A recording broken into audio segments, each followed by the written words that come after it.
जय हिंद दोस्तों। आज हम अपना स्टील स्ट्रक्चर का नेक्स्ट लेक्चर डिस्कस करने वाले हैं। अब तक हम क्या क्या देख चुके हैं, तो बेसिक हमने अपना इंट्रो देख लिया था।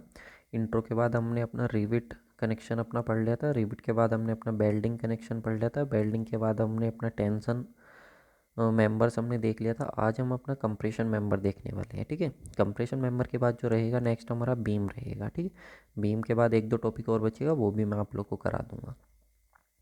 तो चलिए यहाँ पे हम देखते हैं अपना कंप्रेशन मेंबर। तो कंप्रेशन मेंबर होता क्या है? तो कंप्रेशन मेंबर बड़ा ही सिंपल है। अगर सपोज ये हमारे पास कोई मेंबर है और ये इस मेंबर पर क्या है, आप लोग का कंप्रेसिव फोर्स लग रहा है। ठीक है, इस मेंबर पर क्या कंप्रेसिव फोर्स लग रहा है, ये लोड क्या है, पी ए। तो इस पर जो ये फोर्स लग रहा है आप लोग का कंप्रेसिव फोर्स लग रहा है, तो ये मेंबर कैसा हो गया, कंप्रेशन। आप बोलोगे सर कंप्रेसिव फोर्स तो तब भी लग सकता है अगर ये हमारे पास क्या है, एक सपोज बीम है और इस बीम के ऊपर क्या है, हमारा ट्रांसवर्स लोडिंग आ रही है। इस बीम के ऊपर ट्रांसवर्स लोडिंग आ रही, तो जब ट्रांसवर्स लोडिंग आएगी तो हमने जब इसका स्ट्रेन वेरिएशन देखते हैं तो आपने बताया था इसका स्ट्रेन वेरिएशन कुछ इस तरीके का होता है। टॉप में जो आता है वो कंप्रेशन आता है और बॉटम में जो आता है वो क्या आता है, टेंशन आता है। तो इस तरीके से भी तो इसका स्ट्रेस वेरिएशन होता है, तो कंप्रेशन तो इसमें भी आता है। तो मैंने कहा यहाँ पे देखो, हम जो बात करने वाले हैं वो सिर्फ और सिर्फ बात करेंगे अपने एक्सियल कंप्रेशन की। किसकी बात करेंगे यहाँ पे? सिर्फ और सिर्फ हम एक्सियल कंप्रेशन की बात करेंगे। ठीक है, ये चीज़ आप लोगों को क्लियर हुई। यहाँ पे हम एक्सियल कंप्रेशन की बात करेंगे, बेंडिंग कंप्रेशन की बात नहीं करेंगे। अब हमारा एक्सियल कंप्रेशन, तो एक्सियल कंप्रेशन जो हमारा होता है यहाँ पे देखिए, अगर इसकी हम बात करें तो ये आप लोग को एक तरफ लोड डिस्ट्रीब्यूशन दिखाया गया है, अगर आप इमेज देख पा रहे हो तो, और एक तरफ आप लोग को इस स्ट्रक्चर के कंपोनेंट के बारे में बात करेगी। जैसे कि सबसे ऊपर जो है इसका स्लैब है, देन बीम है, बीम के बाद कॉलम है, ये आपका कॉलम, कॉलम के बाद फुटिंग है, और देन आपका ग्राउंड है, सोइल है। ठीक है, ये आपके पास है। तो सबसे पहले कुछ भी लोड आप लोग का आ रहा होगा, कोई भी ग्रेविटी लोड होगा जो इसके ऊपर आ रहा होगा। ठीक है, कुछ भी ग्रेविटी लोड हो सकता है जो इसके ऊपर आ रहा होगा। अभी ग्रेविटी लोड किसके ऊपर जा रहा है, स्लैब के ऊपर। तो स्लैब उसको किस पे ट्रांसफ़र कर रही है, स्लैब उसको ट्रांसफ़र कर रही है बीम पे, और बीम उसको किस पे ट्रांसफ़र कर रहा है, देन बीम उसको ट्रांसफ़र कर रहा है आप लोग का कॉलम के ऊपर। किसके ऊपर, कॉलम के। कॉलम फुटिंग के ऊपर ट्रांसफ़र कर दे रही है, और देन फुटिंग क्या है, रिएक्शन अप्लाई करके उसको जो है बियर कर ले रही है। ठीक है, क्योंकि फुटिंग के ऊपर लोड जैसी कॉलम का आएगा और नीचे से फुटिंग सोइल के ऊपर रखी हुई है, तो यहाँ से क्या होगा, ऊपर से आप लोग का क्या आ रहा है, एक्शन। नीचे से क्या डेवलप होगी, आप लोग की रिएक्शन। और इसी चीज़ को हम देख करके भी चलते हैं, जब तक एक्शन जो है वो कम आ रहा है रिएक्शन से, तब तक तो हमारा क्या है, सेफ है स्ट्रक्चर। लेकिन एक्शन ज़्यादा हो गया और रिएक्शन कम रह गया, यानी कि सोइल की जो कैपेसिटी है लोड बियर करने की वो कम हो गई, और ऊपर से लोड ज़्यादा आ गया, तो हमारा क्या कर जाएगी, फुटिंग नीचे सेटल कर जाएगी। और एक बार अगर फुटिंग नीचे सेटल कर गई तो इसी को हम क्या बोल देते हैं, फुटिंग का भी फेलियर बोल देते हैं और स्ट्रक्चर का ही फेलियर बोल देते हैं। ये देखो, कोई ज़रूरी नहीं होता है कि स्ट्रक्चर टूट के गिरे तभी वो फेल करेगी। अगर वो सेटल भी कर गई, और सेटल होने की भी एक परमिसिबल वैल्यू होती है जो मैं आप लोगों को सोइल मैकेनिक्स में पढ़ाऊंगा। तो अगर उस परमिसिबल वैल्यू से ज़्यादा सेटल कर गई तो भी हमारा वो क्या कहलाता है, फेलियर ही कहलाता है। ठीक है, तो यहाँ पे हम बात करें तो other than gravity load structure also subjected to wind load, earthquake load, यानी कि आपको ज़रूरी नहीं सिर्फ और सिर्फ ग्रेविटी लोड ही आएगा। ठीक है, यानी कि कुछ भी स्लैब के ऊपर कुछ भी, जैसे कि कुछ लोड आपने रख दिया तो ग्रेविटी लोड हो, ये भी लोड हो सकता है कि इधर से विंड चल रही हो, अर्थक्वेक आए तो उसकी वजह से भी लोड हो सकता है। तो ये सब लोड भी यहाँ पे हो सकते हैं। तो यहाँ पे आज जो हम बात करने वाले हैं, इस कंप्रेशन मेंबर की बात करने वाले हैं। ये जो मेंबर है हमारा कॉलम, इस कॉलम की हम बात करने वाले हैं, कंप्रेशन मेंबर की बात करने वाले। इसकी बात तो हम पहले भी कर चुके हैं अपने स्टील स्ट्रक्चर में। ठीक है, स्टील स्ट्रक सॉरी आरसीसी में भी हम इसकी बात कर चुके हैं। अब हम इसको देखेंगे अपना स्टील स्ट्रक्चर में। ठीक है, चलिए देखिए, इस एक छोटे से डायग्राम को आप अगर नोटिस करो तो यहाँ पे आप देखोगे तो इसके ऊपर अगर लोड आ रहा है, तो लोड आने की वजह से क्या है, देखो ये आप लोग का स्ट्रक्ट है, और ये क्या आप लोग का स्ट्रक्ट, और ये क्या आप लोग का टाई मेंबर। तो मैंने आप लोग को बताया था जो कंप्रेशन मेंबर होते हैं आप लोग के, वो दो तरीके के होते हैं, कॉलम होता है एक आप लोग का, एक स्ट्रक्ट होता है। तो जो कॉलम होता है आप लोग का, और कंप्रेशन मेंबर जो कॉलम और स्ट्रक्ट होता है, इनमें एक डिफरेंस होता है, वो मैं अभी आप लोगों से बात करूँगा। तो यहाँ पे देखो, यहाँ पे अगर आप लोग के पास क्या था, लोड आ रहा था, तो ये लोड आप लोग का पहले स्ट्रक्ट में ट्रांसफ़र होगा, और स्ट्रक्ट के बाद किस में चला जाएगा, टाई मेंबर में चला जाएगा। ठीक है, तो ये जो स्ट्रक्ट लगा हुआ है एक्चुअली में जो ट्रस के अंदर यूज होता है, जो ट्रस में हम यूज करते हैं। ठीक है, ये हमारे पास कैसा होता है, कंप्रेशन मेंबर होता है। ठीक है, अब बात आती है सर हमारे पास, जब हमारे पास आरसीसी, हमको मालूम है कि जो आरसीसी होती है हमारी वो कंप्रेशन में गुड होती है, कंप्रेशन में अच्छी होती है आरसीसी। है ना। जब आरसीसी कंप्रेशन में अच्छी है और हमको मालूम है कि जो हमारे पास कॉलम है उस कॉलम पर भी हमारा कंप्रेसिव फोर्स आने वाला है, तो फिर हम स्टील की जगह आरसीसी का कॉलम क्यों नहीं यूज कर लेते। तो देखो होता कहाँ है पे, जहाँ पर हमारे पास स्पेस जो लिमिटेड हो, जहाँ पर स्पेस क्या हो लिमिटेड हो, तो वहाँ पर हम क्या करते हैं अपना स्टील का कॉलम यूज करते हैं, क्योंकि हमको मालूम है स्टील की जो होती है वो पर यूनिट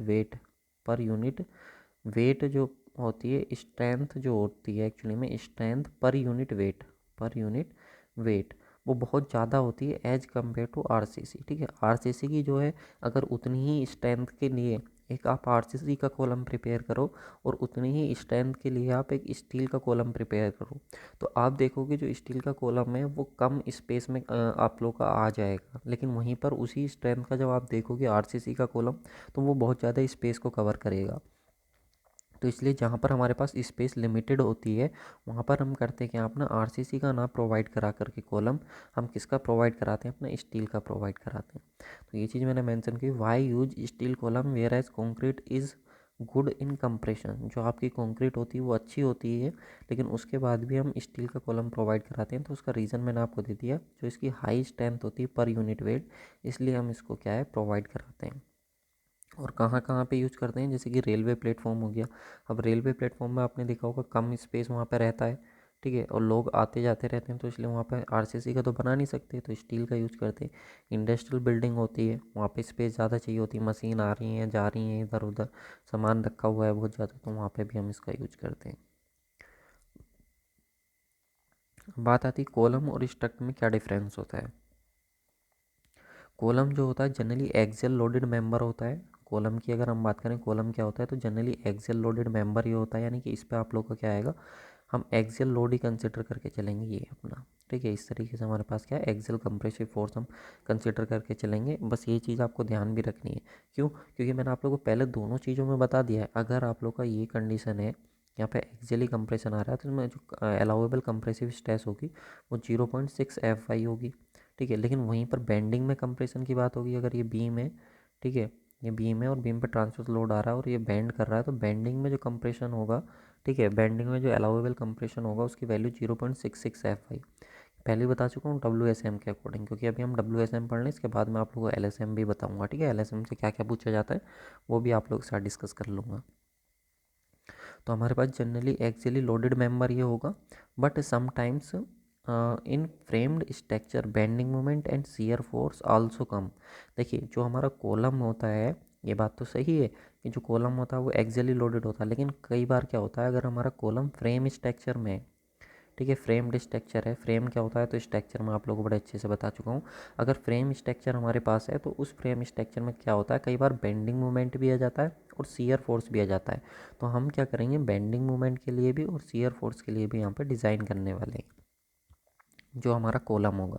अब सर ये बेंडिंग मोमेंट आता किसकी वजह से, तो बेंडिंग मोमेंट आता due to eccentric loading on column. अब हमको मालूम है ये कॉलम का क्या है, सपोज अगर हमारे पास आई सेक्शन है, ठीक है, ये आई सेक्शन है, ठीक है, ये आई सेक्शन है। अब इस आई सेक्शन पर लोड तो यहाँ पे आना था आप लोग का, अगर हम देखें ये आई सेक्शन लोड यहाँ पे आना, लेकिन वो सेंटर पे ना करके लोड किसी इसेंट्रिसिटी पे आ गया, इस पे आ गया। ठीक है, तो इसकी वजह से क्या है वहाँ पे बेंडिंग भी आप लोग की आ सकती है। ठीक है, कुछ ना कुछ बेंडिंग भी आ सकती है। तो इस वजह से भी हम क्या कर देंगे बेंडिंग के लिए, और शियर फोर्स क्यों, ड्यू टू ट्रांसवर्स लोडिंग। अगर हमारे पास पूरी फ्रेम स्ट्रक्चर है तो फ्रेम स्ट्रक्चर ये है, ठीक है, तो ये कॉलम है, तो इस कॉलम की ट्रांसवर्स लोडिंग कैसे आएगी, इधर से सपोज विंड वगैरह चलने लगी या कुछ इस तरीके की कंडीशन हो गई, तो उस वजह से क्या है यहाँ पे कुछ ना कुछ, अगर ये कॉलम है तो कॉलम के ट्रांसफर इस तरीके से लोड जो आएगा उसके लिए उसकी वजह से क्या शियर फोर्स आ सकता है, क्योंकि इधर से रिएक्शन आएगी आपकी, इधर से आप लोड लगा रहे हो, तो कहीं ना कहीं शियर वाली कंडीशन यहाँ पे जनरेट हो सकती है। कॉलम क्या होगा आप लोग का, कॉलम ऑलवेज वर्टिकल मेंबर होगा, और due to axial loading buckling failure occur. और एक्सियल लोडिंग की वजह से जो कॉलम होता है हमारा उसमें क्या होती है, बकलिंग फेलियर होती है। क्यों होती है बकलिंग फेलियर, क्योंकि कॉलम जो होता है वो सिलेंडर मेंबर होता है, कॉलम जो होता है वो सिलेंडर मेंबर होता है। और सिलेंडर मेंबर जब होता है, जब आप कॉलम को देखोगे तो अगर ये कॉलम है, ये कॉलम है तो इसकी ये क्या रेडियस और ये क्या लेंथ। तो आप देखोगे कि इसका जो रेडियस है इसको डाया बोल दो, तो डाया जो है वो बहुत कम होता है एज़ कम्पेयर टू लेंथ, या ये कह दो कि लेंथ जो होती है वो बहुत ज़्यादा होती है एज़ कम्पेयर टू डाया। तो इसलिए ये क्या करता है, जब इस पर लोड आता है तो लोड आने की वजह से कुछ इस तरीके का फेलियर इसमें देखने को मिलता है, जिसको हम बकलिंग फेलियर बोलते हैं। इस तरीके से हो जाता है, ठीक है। तो ये हमारे पास बकलिंग फेलियर होता है। इसको आप डाया को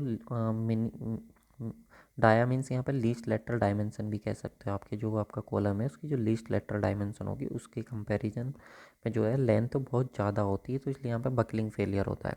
अब इसको जानने के लिए मैं आपको बार बार एग्जांपल देता हूँ। अपने पेन का रिफ़िल निकालो और अपना एक हाथ ऊपर रखो, एक हाथ नीचे रखो और बीच में इस तरीके से रिफ़िल रखो, फिर ऊपर से नीचे ऊपर इसको दबाओ, ठीक है, रिफ़िल को। तो आप देखोगे रिफ़िल जो होता है पेन का वो इस तरीके से बैंड हो जाता है। तो इसको हम क्या बोलते हैं, बकलिंग फेलियर बोलते हैं।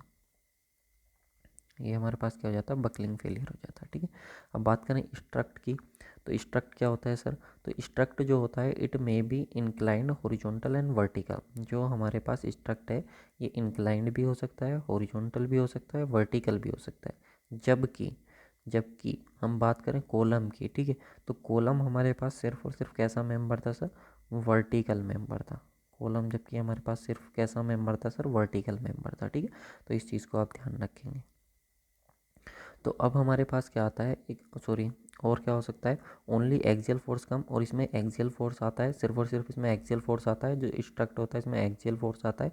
और जबकि हमारा जो कॉलम है उस कॉलम में हमारा बेंडिंग मोमेंट भी आ रहा था, आपने देखा था, शियर फोर्स भी आ रहा था और एक्सियल फोर्स तो आ ही रहा था। तो इसलिए जो हमारा स्ट्रक्ट होता है, no transverse force, no bending moment, no shear force. तो इसको हम क्या करते हैं, ना तो किसी ट्रांसवर्स फोर्स के लिए, ना ही बेंडिंग मोमेंट के लिए, और ना ही शियर फोर्स के लिए हम डिज़ाइन करते हैं। उसको यूज़ कहाँ पे करते हैं, तो यूज़ करते हैं हम ट्रस में, या फिर जो हमारे रूफ ट्रस होती है, ठीक है, रूफ ट्रस में हम इसको अपना यूज़ करके चलते हैं जो स्ट्रक्ट होता है। क्लियर। चलिए अब नेक्स्ट आता है हमारे पास ईल्वर फॉर्मूला, ठीक है। तो ईल्वर फॉर्मूला क्या है, तो ईल्वर फॉर्मूला मैंने आप लोग को इस सोम में भी पढ़ाया था, अगर आपको याद हो तो। हमने सोम में भी पढ़ा था, सोम में हमने एक चैप्टर पढ़ा था अपना कॉलम, तो वहाँ पे भी हमने देखा था ईल्वर फॉर्मूला अपना, ठीक है। तो वो फॉर्मूला क्या होता था, ईल्वर फॉर्मूला क्या था हमारे पास, ईल्वर फॉर्मूला था हमारे पास पाई स्क्वायर ई आई अपॉन एल इफेक्टिव का स्क्वायर, ठीक है। यहाँ पे पाई कांस्टेंट है, ई कांस्टेंट है। ई क्यों कांस्टेंट है सर, तो ई कांस्टेंट है कि हम जो भी यूज़ करेंगे मटेरियल वो स्टील का होगा, सेक्शन जो यूज़ करेंगे वो स्टील का बना हुआ होगा, और स्टील का जो यंग मॉडुलस होता है वो कांस्टेंट होता है 2 × 10⁵ मेगा पास्कल। तो ई कांस्टेंट रहेगा, पाई कांस्टेंट रहेगा, ठीक है। बचा क्या आप लोग का, आई और इफेक्टिव लेंथ, ठीक है। अब इफेक्टिव लेंथ जो होती है वो किसके ऊपर डिपेंड करती है, तो एंड कंडीशन के ऊपर।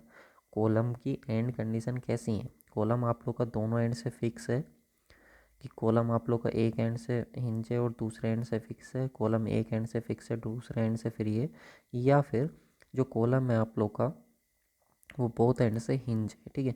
ये हमारी एंड कंडीशन होती है। ये मैं अभी आप लोग को बताऊंगा आगे भी, और पहले भी मैं आप लोग को ये आरसीसी में भी बता चुका हूँ, सोम में भी बता चुका हूँ, ठीक है। ये सब आप लोगों को मैं पहले भी बता चुका हूँ। तो ये एंड कंडीशंस के ऊपर डिपेंड करेगा। आई क्या होगा हमारे पास, आई होगा मोमेंट ऑफ इनर्शिया, ठीक है। अब मोमेंट ऑफ इनर्शिया जो होता है, अगर ये सेक्शन है तो इस सेक्शन का मोमेंट ऑफ इनर्शिया हम दो एक्सिस के अबाउट ले सकते हैं। ये हमारे पास एक्स एक्स एक्सिस है, वाई वाई एक्सिस है, ठीक है। तो यहाँ पे अगर हम मोमेंट ऑफ इनर्शिया देखेंगे, सपोज आई एक्स एक्स के अबाउट निकाला, आई वाई वाई के अबाउट निकाला, ठीक है। तो यहाँ पे मोमेंट ऑफ इनर्शिया जब आप देखोगे तो मोमेंट ऑफ इनर्शिया जो होगा, अगर मान लो जिस एक्सिस के अबाउट कम होगा, अगर सपोज आई एक्स एक्स के अबाउट मोमेंट ऑफ इनर्शिया ज़्यादा है आई वाई वाई के इस सेक्शन का, तो यहाँ पे वाई वाई के अबाउट जो है मोमेंट ऑफ इनर्शिया कम है, तो ये जो सेक्शन है आप लोग का वो वीकेस्ट सेक्शन होगा, वीकेस्ट सेक्शन होगा about Y Y axis, about Y Y axis. और अगर ये कॉलम का क्रॉस सेक्शन है, कॉलम का टॉप व्यू है ये, तो ये आप लोग का बकल करेगा अबाउट वाई वाई एक्सिस। ये बकल भी कैसे करेगा, अबाउट वाई वाई एक्सिस क्या करेगा, ये बकल करेगा, ठीक है। इस तरीके से आप लोग का होगा। तो ये पीई क्या है सर, पीई हमारे पास ईलुअर लोड।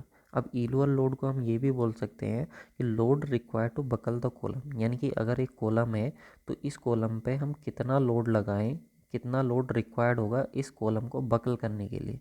सपोज अगर ये कॉलम है और ये कॉलम है, इस पर हमने पी लोड लगाया, और पी लोड लगाने के बाद क्या हो गया, ये कॉलम बकल कर गया, तो ये पी लोड जो हो गया ये पी ई हो गया, मतलब इलुअल लोड हो गया। यानी कि जिस लोड पर कोई भी कॉलम बकल कर जाए वो हमारे पास क्या हो जाता है, इलुअल लोड हो जाता है। आई होप आप लोग को क्लियर हुआ होगा कि इलुअल लोड क्या होता है। ठीक है। तो अब यहाँ पे अगर हम देखें तो इस चीज़ को आप समझो, अगर आपका इफ़ेक्टिव लेंथ जो है वो कम है, कॉलम की इफ़ेक्टिव लेंथ क्या है, कम है, क्योंकि इफ़ेक्टिव लेंथ आप समझ जाओ कि एंड कंडीशन के ऊपर डिपेंड करेगी। ठीक है, तो अगर इफ़ेक्टिव लेंथ आप लोग की कम है और मोमेंट ऑफ इनर्शिया ज़्यादा है तो ईलवर लोड भी क्या होगा, ज़्यादा होगा। ईलवर लोड भी ज़्यादा चाहिए होगा, मतलब बकल करने के लिए। यानी कि एक सेक्शन, आपको ये भी मालूम है कि किसी भी सेक्शन का मोमेंट ऑफ इनर्शिया जितना ज़्यादा होता है वो उतना ही स्ट्रॉन्गेस्ट सेक्शन होता है नहीं। ये हम सोम में डिस्कस कर चुके हैं कि मोमेंट ऑफ इनर्शिया जितना ज़्यादा होगा वो उतना ही स्ट्रॉन्गेस्ट सेक्शन होगा। तो अगर एल इफेक्टिव कम है और मोमेंट ऑफ इनर्शिया ज़्यादा है, तो मोमेंट ऑफ इनर्शिया ज़्यादा है इसका मतलब वो सेक्शन स्ट्रॉन्गेस्ट होगा, और जितना ज़्यादा स्ट्रॉन्गेस्ट सेक्शन होगा उतना ही ज़्यादा लोड चाहिए होगा कि नहीं चाहिए होगा उसको बकल करने के लिए। आप बोलोगे हाँ सर बिल्कुल चाहिए होगा। तो हमारा एम भी तो यही रहेगा, हम चाहेंगे भी तो यही कि हमारा जो कॉलम है वो जल्दी से बकल ना करे, क्योंकि कॉलम जो फेलियर शो करता है वो बकलिंग फेलियर शो करता है। तो यहाँ पे अगर हम इफ़ेक्टिव लेंथ को कम कर दें, मोमेंट ऑफ इनर्शिया को बढ़ा दें, तो हमारे पास इलुअर लोड जो रिक्वायर्ड होगा, more load required to buckle the column, यानी कि कॉलम को बकल करने के लिए हमें ज़्यादा लोड चाहिए होगा। वहीं पर अगर इफ़ेक्टिव लेंथ आपने ज़्यादा कर दी और मोमेंट ऑफ इनर्शिया कम कर दिया, तो आपका लोड अब कम चाहिए होगा उसको बकल करने के लिए। अब आप उसको क्या कर सकते हो, आसानी के साथ इजीली, ठीक है, इजीली आप क्या कर सकते हो, उसको बकल कर सकते हो। इजीली बकल हो जाएगा वो, ठीक है। और जब इजीली बकल हो जाएगा तो इसका मतलब क्या है, वो हमारा सेक्शन कैसा है, वो हमारा बिगेस्ट मेंबर है, बिगेस्ट सेक्शन है। क्लियर। हम बात कर लेते हैं इफ़ेक्टिव लेंथ की। तो इफ़ेक्टिव लेंथ हमारे पास क्या होता है, effective length depends upon the end conditions, ये मैंने आपको बता दिया, of the column and not depend upon the shape of section. ये शेप ऑफ सेक्शन के ऊपर डिपेंड नहीं करता है कि शेप ऑफ सेक्शन कैसा, आई सेक्शन है कि चैनल सेक्शन है कि एंगल सेक्शन है कि ट्यूबुलर सेक्शन है, किस तरीके का सेक्शन है, इसके ऊपर डिपेंड नहीं करता है जो इफेक्टिव लेंथ होता है। It's totally depend upon and conditions of the column. जो कॉलम है आपका उसकी एंड कंडीशंस कैसी हैं वो उसके ऊपर डिपेंड करता है। क्लियर। अब चलिए, हमारे पास यहाँ पे इफेक्टिव लेंथ, इसको हम बाद में डिस्कस करेंगे, ये वाला जो कॉन्सेप्ट है एक्चुअली में, इसको अभी आप रहने दो। बस ये अभी आप समझ लो, लैम्डा जो होता है ये आपका स्लेंडरनेस रेशियो होता है, और स्लेंडरनेस रेशियो जो होता है अगर जितना ज़्यादा होगा बकलिंग उतनी ज़्यादा होगी, ये है इसका मतलब। ठीक है, अभी इसको बाद में डिस्कस करेंगे।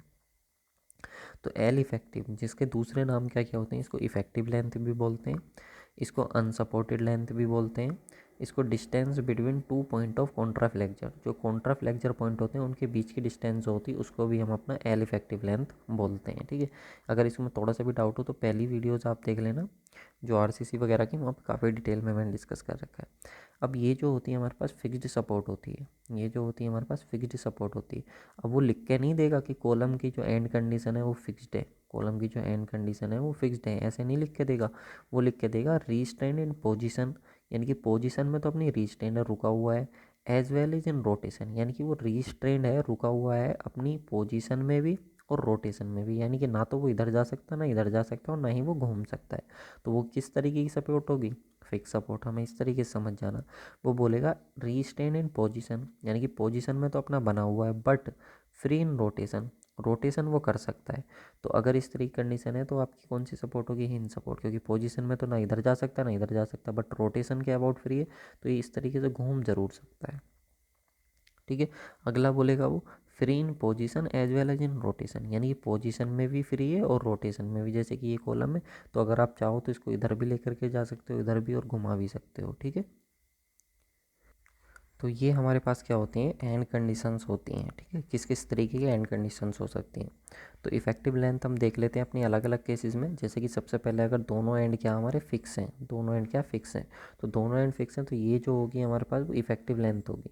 ये जो एल नोट है ये टोटल लेंथ है कॉलम की, एल नोट जो टोटल लेंथ है, लेकिन ये जो है हमारे पास वो इफेक्टिव लेंथ है। ठीक है, इसको हम क्या बोलेंगे, इफेक्टिव। इसमें ये इफेक्टिव लेंथ हो जाएगी, इसमें ये इफेक्टिव लेंथ हो जाएगी, और इसमें जो इफेक्टिव लेंथ हो जाएगी आप लोग की टोटल जो इफेक्टिव पूरा, इसमें जो इफेक्टिव लेंथ हो जाती है वो 2 टाइम्स हो जाती है क्लियर डिस्टेंस के अपना। ठीक है, तो ये जो एल इफेक्टिव है एक्चुअली में, ये एल इफेक्टिव जो है आप लोग का वो थियोरटिकल है। कैसा है, थियोरटिकल।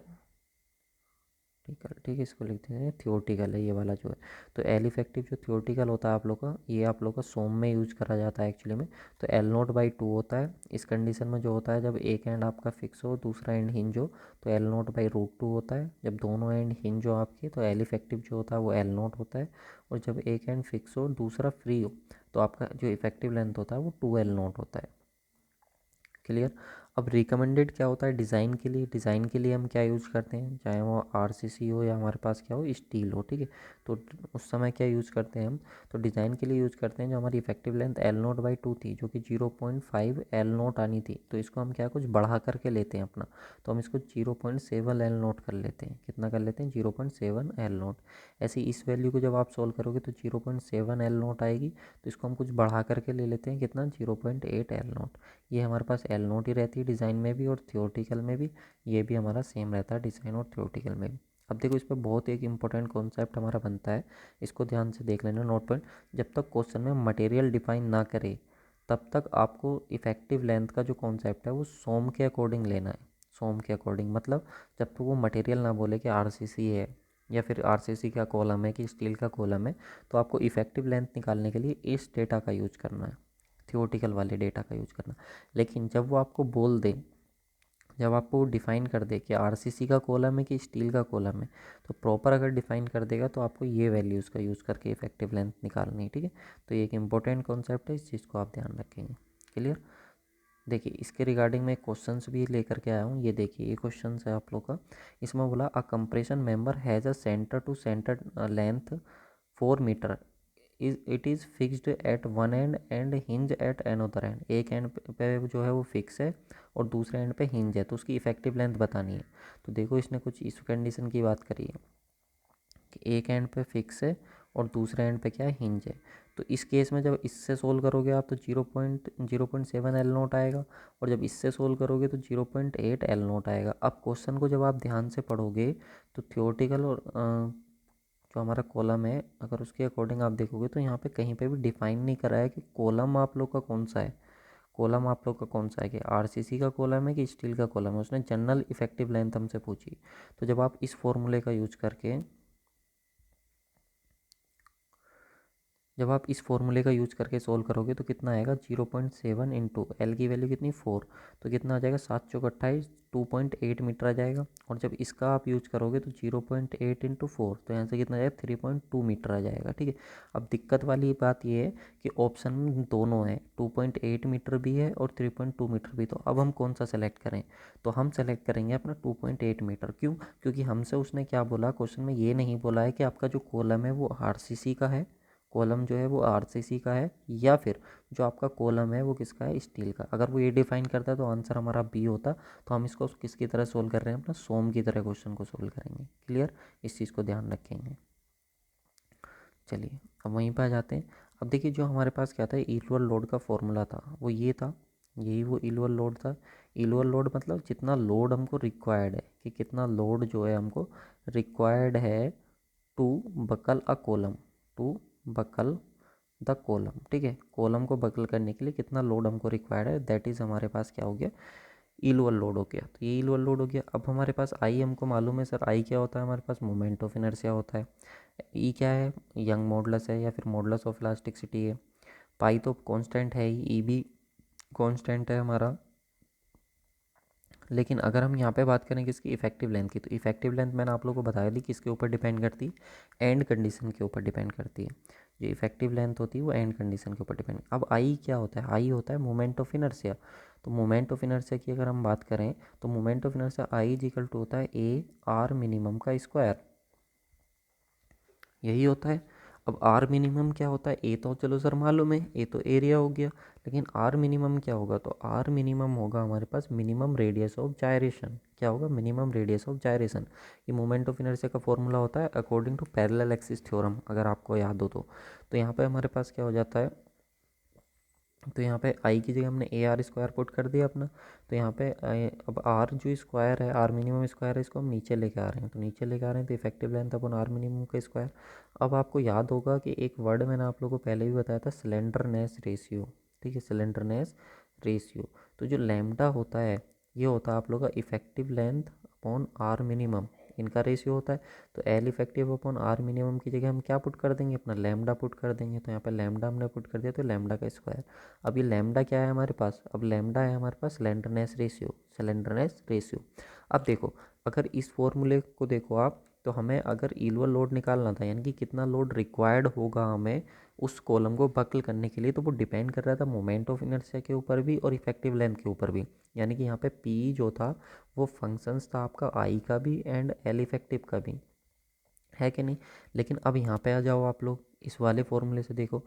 तो इस वाले फॉर्मूले से जब आप देखोगे तो जो इल्वल लोड है वो केवल और केवल फंक्शन है लैम्डा का, क्योंकि पाई भी कांस्टेंट है, ई भी कांस्टेंट है। अब जो मेंबर आप लोगे उसका एरिया भी कांस्टेंट है। अब देखो, जो मेंबर है आपका वो तो वर्कशॉप में फैक्ट्री में बन करके आया है ना स्टील का, उसका एरिया तो तुम चेंज नहीं कर सकते। तो जो एरिया है वही रहने वाला है, एरिया तो उसका फिक्स है। तो ये सारी चीज़ें फिक्स हो गई। तो यहाँ पे जो इल्वल लोड हो गया वो किसका फंक्शन हो गया, तो वो टोटली फंक्शन हो गया स्लेंडरनेस रेशियो का।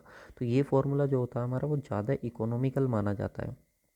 ये फॉर्मूला जो होता है वो ज़्यादा इकोनॉमिकल माना जाता है एज़ कम्पेयर टू जो ऊपर अभी मैंने फॉर्मूला बताया था, ठीक है। क्योंकि यहाँ पे सिर्फ एक क्वांटिटी के ऊपर डिपेंड करता है स्लेंडरनेस रेशियो। तो अब हम करेंगे क्या, तो हमारा बड़ा सिंपल सा मकसद है अब यहाँ पे कि जो हमारे पास लैम्डा है स्लेंडरनेस रेशियो, वो effective length upon are minimum है कि नहीं, effective length upon are minimum है। और हमारा एम क्या है, हमारा एम क्या है कि इल्वल लोड जो मिले हमें वो ज़्यादा से ज़्यादा मिले, ज़्यादा से ज़्यादा मिले, मोर टू मोर होना चाहिए, ठीक है। मैक्सिमम हमारे पास होना चाहिए जो इल्वल लोड है वो ज़्यादा से ज़्यादा हमको चाहिए। तो अगर ये ज़्यादा से ज़्यादा हमको चाहिए तो हमको स्लेंडरनेस रेशियो क्या करना पड़ेगा, कम रखना पड़ेगा। स्लेंडरनेस रेशियो क्या करना पड़ेगा, कम। तो अगर स्लेंडरनेस रेशियो हमको कम रखना पड़ेगा तो हमें एक ऐसा मेंबर सेलेक्ट करना पड़ेगा जिसका मिनिमम रेडियस, जो मिनिमम रेडियस ऑफ जायरेशन है वो मैक्सिमम हो। ध्यान से सुनना, जिसका जो आर मिनिमम हो वो ज़्यादा से ज़्यादा हो, क्योंकि आर मिनिमम अगर ज़्यादा से ज़्यादा हो गया तो लैम्डा कम हो जाएगा, यही तो हम चाहते हैं। और लैम्डा अगर एक बार कम हो गया, लैम्डा अगर एक बार कम हो गया तो जो इल्वल लोड मिलेगा हमको वो क्या मिलेगा, ज़्यादा से ज़्यादा मिलेगा, मैक्सिमम लोड हमको मिलेगा। यानी कि मैक्सिमम लोड रिक्वायर्ड होगा हमको उस कॉलम को बकल करने के लिए। मतलब अगर मैक्सिमम लोड रिक्वायर्ड होगा तो इसका मतलब वो हमारे पास स्ट्रॉन्गेस्ट सेक्शन होगा और बकलिंग क्या होगी, कम होगी। बकलिंग क्या होगी हमारे पास, कम होगी। आई होप आप लोग को ये क्लियर हुआ होगा। तो इसका मतलब क्या है कि अगर मान लो हमारे पास दो तीन सेक्शन है, इसका एरिया A1 है, इसका एरिया A2 है, इसका एरिया A3, तो इसका भी कुछ ना कुछ आर मिनिमम होगा, इसका भी कुछ ना कुछ आर मिनिमम होगा और इसका भी कुछ ना कुछ आर मिनिमम होगा। तो हम इनमें से ऐसा सेक्शन सेलेक्ट करेंगे जिसका मैक्सिमम आर मिनिमम हो, जिसका मैक्सिमम आर मिनिमम है कि जो मिनिमम रेडियस ऑफ जायरेशन है वो मैक्सिमम हो। क्योंकि ये ज़्यादा होगा तो लैम्डा कम होगा, लैम्डा कम होगा तो ये ज़्यादा होगा, ये ज़्यादा होगा तो मतलब स्ट्रॉन्गेस्ट सेक्शन है ही हमारा। तो if we want to have two section, if we have two section, अगर हमारे पास दो सेक्शन है या दो से ज़्यादा सेक्शन है विद अप्रोक्सीमेट सेम एरिया, और उनका एरिया जो है लगभग सेम है, यानी कि ये तीन सेक्शन है और इन तीनों सेक्शन का जो एरिया है सपोज सेम है, या दो सेक्शन है दोनों का एरिया सपोज सेम है, then select which member has minimum radius of gyration. यानी कि जो उनमें से हम ऐसा सेक्शन सेलेक्ट करेंगे जिसमें जो मिनिमम रेडियस ऑफ जायरेशन है वो क्या हो, maximum minimum radius of gyration होना चाहिए। समझ रहे हो, इसको हम इस तरीके से लिख सकते हैं, विच मेंबर हैज़, एक लाइन यहाँ पे लिख देता हूँ मैं, which member has maximum minimum radius of gyration, ठीक है। मैक्सिमम वैल्यू होनी चाहिए मिनिमम रेडियस ऑफ जायरेशन की, समझ रहे हो ना। इस तरीके से आप इस चीज़ को समझ सकते हो। अब सर स्लेंडरनेस रेशियो क्या होता है, तो देखो भाई स्लेंडरनेस रेशियो के लिए हमारा IAS कोड कुछ टर्म्स एंड कंडीशन देता है। ये तो होता क्या है वो तो मैंने आपको बता ही दिया, L effective upon are minimum होता है, ठीक है। तो हमको क्या करना, आर मिनिमम ज़्यादा लेके चलना है और स्लेंडरनेस रेशियो क्या कम रखना है, ठीक है। तो यहाँ पे ध्यान से देखिए, अगर हम कंप्रेसिव फोर्स की बात करें तो compressive force due to dead load और इम्पोज लोड, यानी कि जो हमारा कंप्रेसिव फोर्स है स्ट्रक्चर के मेंबर पे, जो हमारा स्ट्रक्चर मेंबर है उस पर जो कंप्रेसिव फोर्स आ रहा है वो ड्यू टू डेड लोड और इम्पोज लोड, यानी कि डेड लोड और इम्पोज लोड यानी कि लाइव लोड की वजह से आ रहा है। तो जो हमारा मैक्सिमम स्लेंडरनेस रेशियो है उसकी वैल्यू कितनी हो सकती है, तो उसकी वैल्यू हो सकती है सर 180। और compressive force due to wind load आ रहा है, जो कंप्रेसिव फोर्स है वो विंड लोड और अर्थक्वेक लोड की वजह से आ रहा है। समझ रहे हो, जो कंप्रेसिव फोर्स आ रहा है विंड लोड और अर्थक्वेक लोड की वजह से आ रहा है। तो यहाँ पे हमारे पास जो मैक्सिमम स्लेंडरनेस रेशियो होगा वो कितना होगा, 250 होगा, 250 मैक्सिमम स्लेंडरनेस रेशियो होगा। वहीं पे when compression flange of beam जो है, यानी कि अगर आपका ये सपोज बीम है, ठीक है, आई सेक्शन है, और इस आई सेक्शन का जो फ्लैंज है इस पे क्या है, कंप्रेशन आ रहा है, इस पे क्या है, कंप्रेशन आ रहा है, ठीक है। तो कंप्रेशन अगर आ रहा है हमारा, तो when compression flange of beam, जो आपकी फ्लैंज है वो कंप्रेशन में है, तो उस केस में जो आपका मैक्सिमम हो सकता है स्लेंडरनेस रेशियो वो आपका कितना हो सकता है, 300 हो सकता है। इस चीज़ को आप ध्यान रखेंगे। अब यहाँ पे एक और कंडीशन आती है, अगर मान लो जो हमारा कंप्रेशन है वो डेड लोड लाइव लोड की वजह से आ रहा है तो 180, अर्थक्वेक लोड और विंड लोड की वजह से आ रहा है तो 250, लेकिन अगर टेंशन मेंबर है, मान लो उस पर टेंशन आ रही थी, लेकिन विंड लोड और अर्थक्वेक लोड की वजह से सडनली उस पर क्या आ गया, कंप्रेशन आ गया, तो उस केस में जो हम स्लेंडरनेस रेशियो होगा हमारा वो कितना होगा, 350 होगा। ऐसे ही कोई टाई मेंबर था, टाई मेंबर पे भी हमको मालूम है टेंशन आती है, अब मान लो डेड लोड और लाइव लोड उस पर अचानक से आ गया तो उसकी वजह से कंप्रेशन आएगा, तो अगर कंप्रेशन हमारा आएगा तो उसमें स्लेंडरनेस रेशियो की वैल्यू कितनी होगी, 180 होगी। तो ये दो वैल्यूज़ हमारी पूछ लेता है, ठीक है, बोल देता है कि विंड लोड अर्थक्वेक लोड आ गया, जो टेंशन मेंबर था वो कंप्रेशन मेंबर में बदल गया, तो अब बताओ स्लेंडरनेस रेशियो कितना होगा, तो लैम्डा की वैल्यू उस समय कितनी होगी, 350 होगी। क्लियर, चलिए अब आ जाती है हमारे पास permissible axial, permissible maximum permissible axial compressive stress, यानी कि अब हम जो बात कर ले रहे हैं अपनी, वो परमिसिबल स्ट्रेस की बात कर लेते हैं कंप्रेशन मेंबर में। जो हमारे पास कंप्रेशन मेंबर है उसमें परमिसिबल स्ट्रेस हमारी कितनी होती है, ठीक है, परमिसिबल स्ट्रेस की वैल्यू की बात करते हैं। तो ये तो मैं आपको पहले भी बता चुका हूँ, एक बार फिर से बता देता हूँ कि जो maximum permissible axial compressive stresses होती हैं, ठीक है, चाहे एक्सियल कंप्रेसिव हो या फिर एक्सियल टेंसाइल हो, एक्सियल टेंसाइल हो, ये हमारी सेम ही रहती थी। जो परमिसिबल वैल्यू होती थी वो कितनी होती थी एक्सियल कंप्रेशन में और एक्सियल टेंशन में, वो होती थी हमारे पास 0.6 FY, ठीक है। जहाँ पे FY जो होती है वो आपके पास क्या होती है, इल्ड स्ट्रेंथ होती है, ठीक है। और इल्ड स्ट्रेंथ जो होती है किसके ऊपर डिपेंड करती थी, तो मैंने बताया था थिकनेस ऑफ प्लेट के ऊपर, ठीक है, किसके ऊपर डिपेंड करती है, थिकनेस ऑफ प्लेट के ऊपर, ठीक, आपको याद होगा।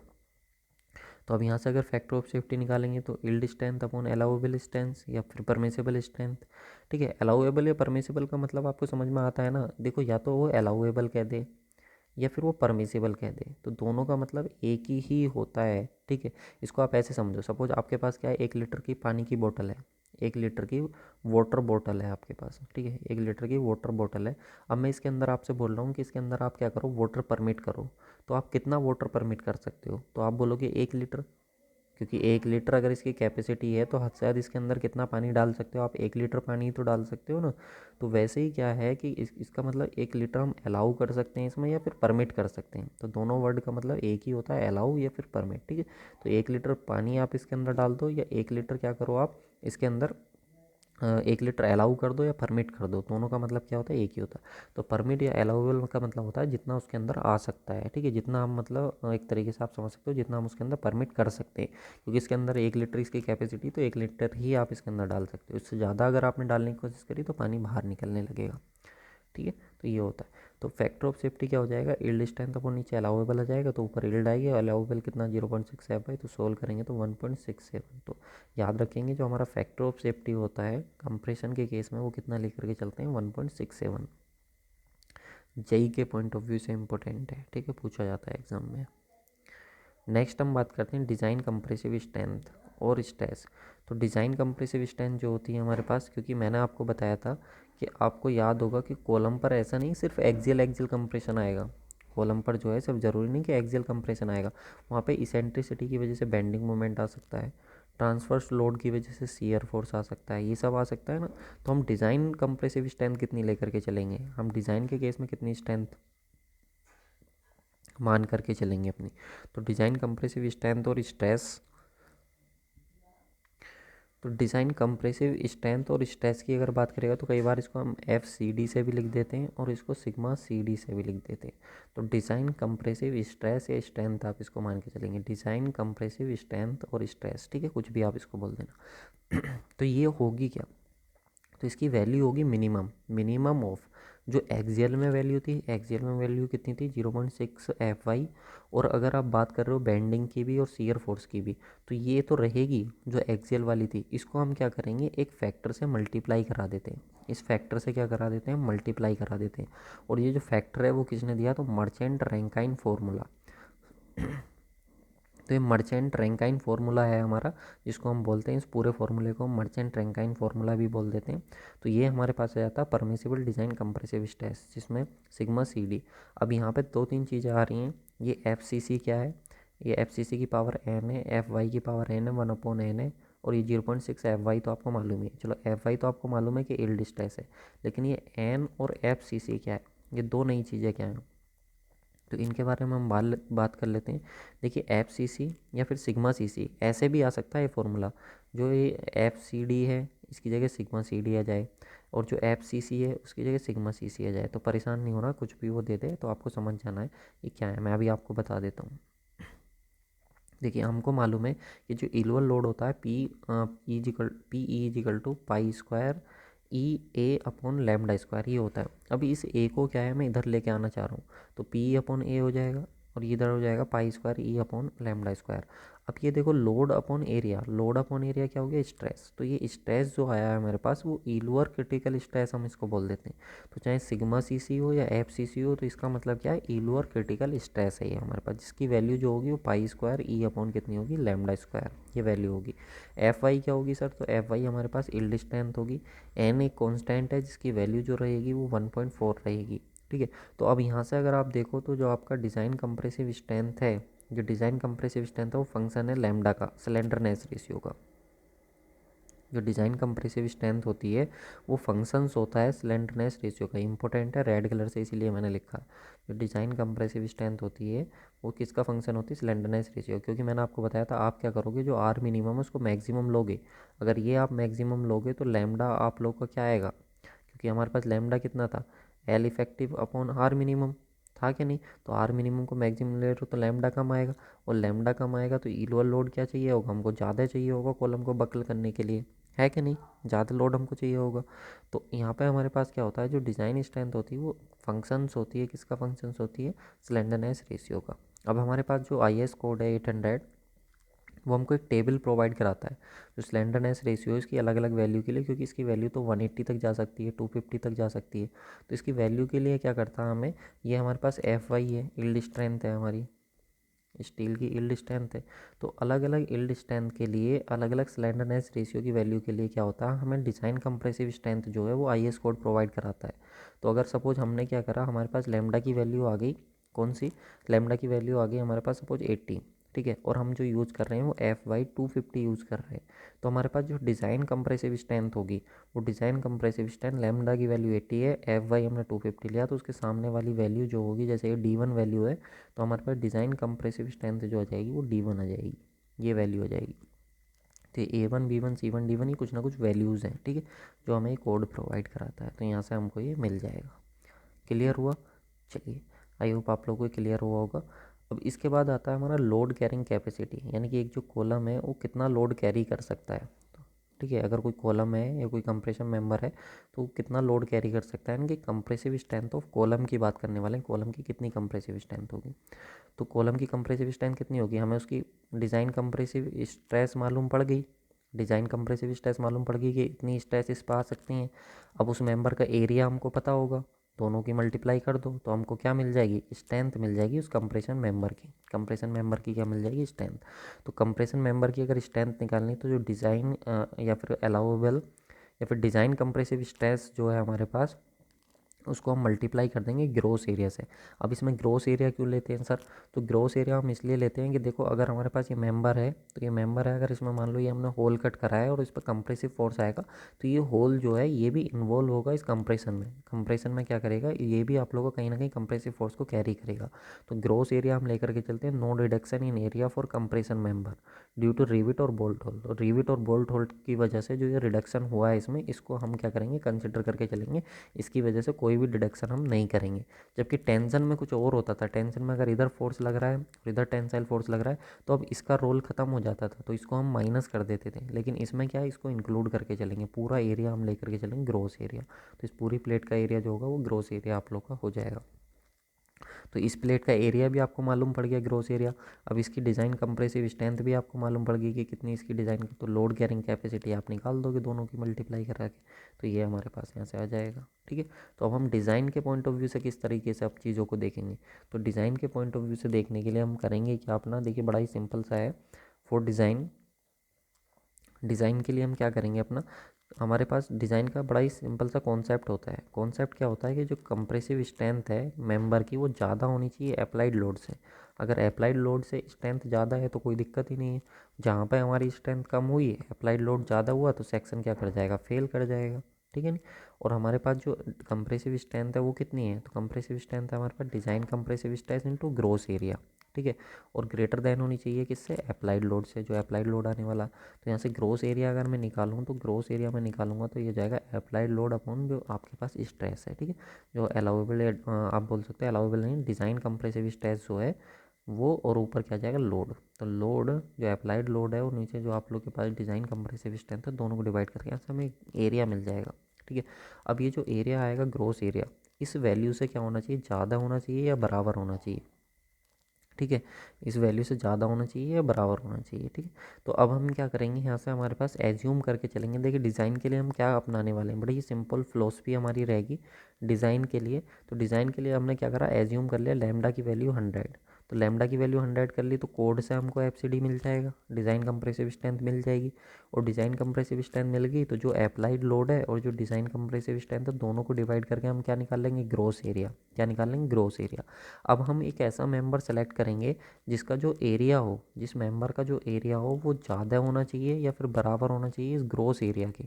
ठीक है, तो हम एक इस तरीके का मेंबर अपना सेलेक्ट कर लेंगे जिसका जो एरिया है वो ज़्यादा है इस ग्रॉस एरिया से, जो अभी हमने कैलकुलेट करा था।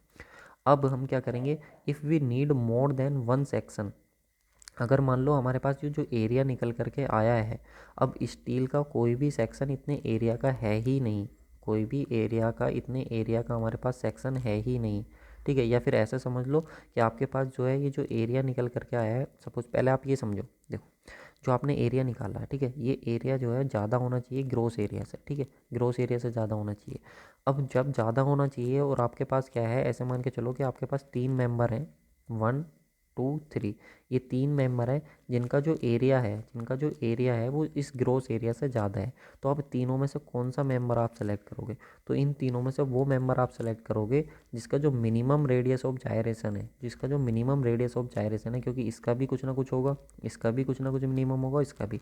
तो इन तीनों में से जो मैक्सिमम आएगा मिनिमम रेडियस ऑफ जायरेशन में से, मान लो इसकी वैल्यू आई 2, इसकी वैल्यू आई 1.5 और इसकी वैल्यू आई 3, तो इनकी सबकी कुछ ना कुछ मिनिमम रेडियस ऑफ जायरेशन आई, तो इनमें से मैक्सिमम वैल्यू कौन सी आई है, 3। तो मिनिमम रेडियस ऑफ जायरेशन की जो 3 वैल्यू आई है उसको हम अपना रेडियस ऑफ जायरेशन की वैल्यू लेकर के चलेंगे। तो हम एक ऐसा सेक्शन सेलेक्ट करेंगे, if we need more than one section, अगर हमें एक से ज़्यादा सेक्शन की रिक्वायरमेंट है तो हम करेंगे क्या, अपना एक से ज़्यादा सेक्शन की अगर रिक्वायरमेंट है तो हम ऐसा सेक्शन सेलेक्ट करेंगे जिसकी जो मिनिमम रेडियस ऑफ जायरेशन है वो ज़्यादा से ज़्यादा हो। तो अगर हमें मिनिमम ऑफ सेलेक्टेड मेंबर, जो हमारे पास मेंबर सेलेक्ट करा हमने, अब हमारे पास क्या आ जाएगा, सेलेक्टेड मेंबर का आर मिनिमम निकाल लेंगे। यहाँ से हमने मेंबर सेलेक्ट कर लिया, सपोज हमारे पास ये सेक्शन आ गया। ठीक है, या ऐसा मान के चलो हमारे पास आई सेक्शन आ गया। अब इस आई सेक्शन का क्या निकाल लो, अब आर मिनिमम निकाल लो। ठीक है, इस सेक्शन का क्या निकाल लो, आर मिनिमम निकाल लो। तो जब आर मिनिमम आपके पास आ गया, एंड कंडीशन आपको मालूम ही है कि कॉलम सपोज दोनों एंड पे से फिक्स है, तो इससे आपकी इफेक्टिव लेंथ भी आ जाएगी। आर मिनिमम आपका यहाँ से आ गया तो आप लैम्डा निकाल लो। अब ये जो लैम्डा आया है आप लोग का, वो इससे क्या होना चाहिए, ज़्यादा होना चाहिए। ठीक है, तो आपका सेक्शन ओके है जो आपने एज्यूम करा था। अब जब एक बार आपका लैम्डा आ गया तो इस लैम्डा से आप क्या निकाल सकते हो, अपनी डिज़ाइन कंप्रेसिव स्ट्रेंथ निकाल सकते हो टेबल से। ये जो लैम्डा हमारे पास आया है इससे आप क्या कर लोगे, डिज़ाइन कंप्रेसिव स्ट्रेंथ निकाल लोगे, क्योंकि टेबल आप लोगों की होती है, मैंने बताया तो डिज़ाइन कंप्रेसिव स्ट्रेंथ होती है, वो फंक्शन होती है लैम्डा का। तो ये आप लोगों का क्या है, डिज़ाइन कंप्रेसिव स्ट्रेंथ जो लैम्डा के अकॉर्डिंग आप टेबल से वैल्यू उठा लोगे। तो टेबल से जो वैल्यू आप लोग के पास आ जाएगी, ठीक है, टेबल से वैल्यू आ जाएगी और आपके पास ग्रॉस एरिया है ही, तो जब दोनों की मल्टीप्लाई करोगे तो आपको मालूम है कि आपका 500 किलो न्यूटन का लोड आने वाला है। ठीक है, और यहाँ से जो आपकी स्ट्रेंथ है सपोज वो कितनी आई, 600, क्योंकि ये आपको मिल चुका है, ग्रॉस एरिया आपको मालूम ही है जो मेंबर आपने लिया है। तो यहाँ से अगर वैल्यू आई 600 किलो न्यूटन और लोड कितना आने वाला 500, तो इसका मतलब सेक्शन क्या हमारा सेफ है। ठीक है, तो ये हमारे पास हो जाता है कॉलम्स का डिज़ाइन। अब यहाँ पे अगर हम बात करें तो इसके बाद आता है हमारा बुल्टअप कॉलम। तो अब हम नेक्स्ट वीडियो में देखेंगे बुल्टअप कॉलम क्या होता है, क्यों हम उसको डिज़ाइन करते हैं, क्या उसकी हमको ज़रूरत है, लेसिंग क्या होता है, बेटेंस क्या होता है, ये सब मैं आप लोग के साथ क्या है नेक्स्ट लेक्चर जो होगा उसमें मैं आप लोग के साथ डिस्कस करने वाला हूँ। ठीक है, तो ये सारी चीज़ें हमारी होंगी जिसमें मैं आप लोग के साथ ये कंप्लीट थ्योरी जो है बुल्टअप, और यहाँ से आप लोग का क्वेश्चन बनना तय होता है। बुल्टअप कॉलम, लेसिंग, बैटन्स, यहाँ से बहुत सारे क्वेश्चन आप लोग के पूछे जाते हैं। तो नेक्स्ट वीडियो में मैं आप लोग के साथ नेक्स्ट लेक्चर में जो है वो डिस्कस कर लूँगा आप लोगों से। ठीक है, तो आप लोगों को ये लेक्चर हमारा कैसा लगा बताइएगा ज़रूर, वीडियो को लाइक कीजिएगा, शेयर कीजिएगा। और अगर आप इस वीडियो को अगर यूट्यूब पर आप लोग देख रहे हो तो मैं आप लोग को बता देता हूँ, हमारे ऐसे ही सभी सब्जेक्ट्स के, ऐसे ही सभी सब्जेक्ट्स का क्या है, हमारा जो स्टील स्ट्रक्चर है वो कंप्लीट हो चुका है हमारे एप्लीकेशन पर, जिसका नाम है वीआईपी सिविल गुरु। क्या नाम है? वीआईपी सिविल गुरु। ठीक है, तो वीआईपी सिविल गुरु हमारा एप्लीकेशन है जिसकी लिंक मैंने डिस्क्रिप्शन बॉक्स में भी दे दी। आप प्ले स्टोर से भी जा करके उसको डाउनलोड करके रीड आउट कर सकते हो, डाउनलोड कर सकते हो। और डाउनलोड करने के बाद आप देखोगे तो 649 रुपीज़ में, केवल 649 रुपीज़ में आप लोगों को complete video lecture, complete PDF, सब कुछ आप लोगों को अवेलेबल हो जाएगा। तो काफ़ी बेहतरीन कंटेंट आप लोगों को मिल रहा है। अगर आप लोग को वैल्यूएबल कंटेंट लग रहा है तो आप इसको जा करके बिल्कुल ज्वाइन कीजिएगा, क्योंकि यहाँ पे सारी चीज़ें मैं आप लोगों को क्या है करा दे रहा हूँ। ये आगे की जो चीज़ें हैं वो आप लोग को मैं एप्लीकेशन पर डिस्कस कर दूंगा। बाकी अगर आप क्वेश्चन प्रैक्टिस बैच चाह रहे हो तो हमारा गुप्ता एंड गुप्ता बुक का कंप्लीट सॉल्यूशन भी मैंने आप लोगों को प्रोवाइड करा दिया ओनली 399 रुपीज़ में, तो वो आप एक बार देख लीजिए। वहाँ पे भी आप लोग को कंप्लीट कॉन्सेप्ट और क्वेश्चंस दोनों मिल जाएंगे। ठीक है, यहाँ पे आप लोगों के साथ क्या है, इस वाले बैच में, इस बैच को हमने नाम दे रखा one liner plus concept. One liner plus concept हमने इसको नाम दे रखा है। इसमें आप लोगों को थ्योरी के साथ साथ क्या है, प्रीवियस ईयर के कुछ एमसीक्यू भी यहाँ पे प्रैक्टिस करने के लिए आपको मिल जाएंगे। बाकी यहाँ पे पीडीएफ और वीडियोज़, ये सारी चीज़ें तो आप लोग को मिलने वाली है ही। तो बहुत बेहतरीन ये कंटेंट आप लोगों को होने वाला है। तो अगर आप लोग को लगता है कि वाकई वैल्यूबल कंटेंट है और सारी चीज़ें आप लोगों को क्लियर होती चली जा रही हैं, तो आप बिल्कुल उसको ज्वाइन कीजिएगा। प्ले स्टोर पे भी सिंपल सर्च कर लीजिएगा वीआईपी सिविल गुरु, तो वहाँ पे आप लोग को अवेलेबल हो जाएगा। तो thank you so much guys for watching this video.